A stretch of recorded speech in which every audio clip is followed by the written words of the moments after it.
সঙ্গে ওয়াদা করলেন, অঙ্গীকার করলেন, আমার দলকে ভোট দাও, নৌকা মার্কায় সিল মারো। কি করবেন আপনি নৌকা মার্কায় সিল মারলে? বললেন, আমরা যদি ক্ষমতায় যেতে পারি কোরআন সুন্নাহ বিরোধী কোন আইন করব না, কোরআন সুন্নাহ বিরোধী, ইসলাম বিরোধী কোন আইন আমরা করব না। এই প্রতিশ্রুতি শেখ মুজিবুর রহমান বাংলাদেশের মানুষের সঙ্গে করেছিলেন। এটা আমার বানানো কথা নয়, এটা বাংলাদেশের স্বাধীনতার দলিল পত্রে লেখা আছে। 1970-এর আওয়ামী লীগের নির্বাচনের ইশতেহারে একথা পরিষ্কার ছিল যে কোরআন সুন্নাহ বিরোধী কোন আইন চলবে না। মানুষ, এদেশের মানুষ সিল মারল, এমনই সিল মারা মারল নৌকা মার্কায়, ব্যালট উপচে পড়ল। তিনি গোটা পাকিস্তানে নিরঙ্কুশ সংখ্যাগরিষ্ঠতা পেলেন, ক্ষমতায় যাওয়ার মতো ম্যান্ডেট তিনি পেয়ে গেলেন। কিন্তু পশ্চিম পাকিস্তানিরা তাদেরকে ক্ষমতা না দিয়ে ৭১-এর 25শে মার্চ ভয়াল কালো রাত্রে এদেশের মানুষের উপর হামলা করলো। 26শে মার্চ কালুরঘাট থেকে বাংলাদেশের স্বাধীনতার ঘোষণা আসলো।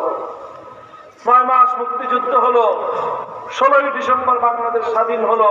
আর এই 9টা মাস শেখ মুজিবুর রহমান সাহেব তিনি সেই পশ্চিম পাকিস্তানিদের কাছে বন্দী থাকলেন, তাদের আপ্যায়নে মেহমানদারি পাইলেন। এরপরে 16ই ডিসেম্বরের পরে তিনি সেখান থেকে মুক্ত হলেন, মুক্ত হয়ে গেলেন লন্ডনে। এরপরে তার সঙ্গে বৈঠক হলো শ্রীমতী ইন্দিরা গান্ধীর। ভারতের তৎকালীন প্রধানমন্ত্রী ইন্দিরা গান্ধী শেখ মুজিবুর রহমান সাহেবকে বলে দিলেন, বাংলাদেশে যাও, বাংলাদেশে গিয়ে এমন একটা সংবিধান প্রণয়ন করবা যেই সংবিধানের মূলনীতি হবে ভারতের সংবিধানের মূলনীতি, যেই সংবিধানের মাধ্যমে তুমি বাংলাদেশের মানুষকে ভারতের গোলামে পরিণত করবা, যেই সংবিধানের মাধ্যমে বাংলাদেশ মানচিত্রে স্বাধীন থাকবে কিন্তু আসলে এটা হবে ভারতের গোলাম। তিনি সেই ইন্দিরা গান্ধীর প্রেসক্রিপশন অনুযায়ী ৭২ সালে একটা সংবিধান তৈরি করলেন, যেই সংবিধানের মূলনীতিগুলো সব ভারতীয় সংবিধান থেকে পাচারকৃত। জাতীয়তাবাদ, ধর্মনিরপেক্ষতাবাদ, গণতন্ত্র, সমাজতন্ত্রের মতো কয়েকটা কুফরি মূল ভিত্তির উপর তিনি ৭২ সালে সংবিধান করলেন। আর এই সংবিধানের আলোকে কোরআন সুন্নাহ বিরোধী আইন না করা তো দূরের কথা, কেউ যেন এদেশে কোরআন সুন্নাহ আইন বাস্তবায়নের দাবিও তুলতে না পারে, এই জন্য ইসলামী রাজনীতিকে আইন করে তিনি নিষিদ্ধ ঘোষণা করলেন। ৭০-এ ওয়াদা করেছিলেন, অঙ্গীকার করেছিলেন, জাতির সঙ্গে তিনি কথা দিয়েছিলেন কোরআন সুন্নাহ বিরোধী কোন আইন করবেন না। আর ৭২-এ এমন একটা সংবিধান করলেন যেই সংবিধান অনুযায়ী কোনদিন কোরআন সুন্নাহ অনুযায়ী কোন আইন হতে পারবে না। সেই সংবিধানটা হলো কুফরি সংবিধান। সেই সংবিধানের মাধ্যমে বাংলাদেশের ইসলাম প্রতিষ্ঠার সংগ্রামের রাস্তা চিরতরে রুদ্ধ করে দেওয়ার পায় তারা চালালেন। অর্থাৎ আমি স্পষ্ট ভাষায় যে কথা বলতে চাই, ৭০-এর নির্বাচনের আগে শেখ মুজিবুর রহমান সাহেব একটা মহৎ কাজ করেছিলেন, একটা সুন্দর ওয়াদা তিনি জাতিকে দিয়েছিলেন। আর ৭২ সালে নিজ হাতে সেই কল্যাণের গলা টিপে হত্যা করে জাতির সঙ্গে তিনি ইতিহাসের জঘন্যতম গাদ্দারি আর বিশ্বাসঘাতকতা করেছিলেন। ৭২-এর সংবিধান বাংলাদেশকে ভারতের গোলাম বানানোর সংবিধান। ৭২-এর সংবিধান এদেশের মানুষের হাজার বছরের কোরআনী রাষ্ট্র প্রতিষ্ঠার স্বপ্নকে হত্যা করবার সংবিধান।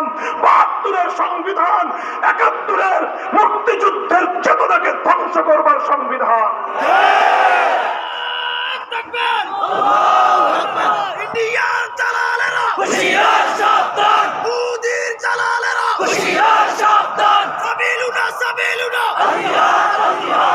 ভাই, এই কথাটা খুব ভালো করে মনে রাখবেন। ৭১-এর চেতনা একটা, ৭২-এর চেতনা আরেকটা। ৭১-এর চেতনা ছিল জালিমের বিরুদ্ধে মজলুমের লড়াই। ৭১-এর চেতনা ছিল বৈষম্যহীন সমাজ গড়বার লড়াই। ৭১-এর চেতনা ছিল কারো প্রভুত্ব আমরা মানি না, আমরা প্রভুত্ব মানি একমাত্র কার। এটা ছিল ৭১-এর চেতনা। ১৯৭১ সালের মুক্তিযুদ্ধ পর্যন্ত, ১৯৪৭ থেকে ৭১, ২৪ বছর পর্যন্ত বাংলাদেশে কোন নেতা, কোন নেত্রী, কোন দল কোনদিন ধর্মনিরপেক্ষতার কথা বলে নাই। অথচ ৭২ সালে এসে হঠাৎ ইন্ডিয়া থেকে ধর্মনিরপেক্ষতা নামক কুফরি মতবাদ আমদানি করা হয়। তাহলে ৭২-এর চেতনা, এটা ৭১-এর চেতনা নয়। এইভাবে বিগত ৫০ বছর বাংলাদেশের মানুষকে ৭১ করে ৭২-এর ভেজাল চেতনা খাওয়ানো হয়েছে। এই ২৪ সালে পোলাপান বুঝে ফেলতে জিনিসটা যে তোমাদের এই ভাওতাবাদী ও সন্তানী এদেশের পোলাপান, এদেশের ছেলেরা, ইয়াং জেনারেশন ছাত্ররা বুঝে ফেলছে। এজন্যই যখন তাদেরকে রাজাকারের বাচ্চা বলে গালি দেওয়া হয়, তখন আমার দেশের সোনার ছেলেরা প্রতিটি বিশ্ববিদ্যালয় থেকে, প্রতিটি শিক্ষাঙ্গন থেকে রাতের অন্ধকারে স্লোগান দেয়, আমি কে তুমি কে। খন্ডামি তোমার ওখানে কবর রচিত হয়ে গেছিল। তোমরা ৫০ বছর জাতির সঙ্গে গাদ্দারি করেছিলাম। তোমরা ৭১-এর চেতনাকে হত্যা করে ৭২-এর দালালির চেতনা তৈরি করেছ। ৭১-এর চেতনাকে গলা টিপে হত্যা করে ইন্ডিয়া এবং ভারতের মাথার সামনে আমার বাংলাদেশ নামক মুসলমানদের এই স্বাধীন রাষ্ট্রটাকে বলি দেওয়ার চেষ্টা করেছ। এই স্বাধীন বাংলাদেশকে ভারতের অঙ্গরাজ্যে পরিণত করবার পায়ে তারা চালানো হয়েছে। মোহতারাম হাজিরিন, কথা আমার শেষ। দীর্ঘ ইতিহাস বললাম, হৃদয়ের অনেক কথা, অনেক কষ্টের কথা বললাম, আমাদের পূর্বপুরুষদের অনেক আত্মত্যাগের কথা বললাম। এখন আমার আখেরি পয়গাম, আজ বাংলাদেশ দুটি বড় বড় প্রশ্নের সম্মুখীন। একটা হলো, সবাই বলতেছে অন্তর্বর্তী সরকার, সমস্ত রাজনৈতিক দলরা, সমস্ত ধর্ম বর্ণ নির্বিশেষে, হিন্দু, বৌদ্ধ, খ্রিস্টান, মুসলমান, সবাই আজ একটা বিষয়ে ঐক্যবদ্ধ।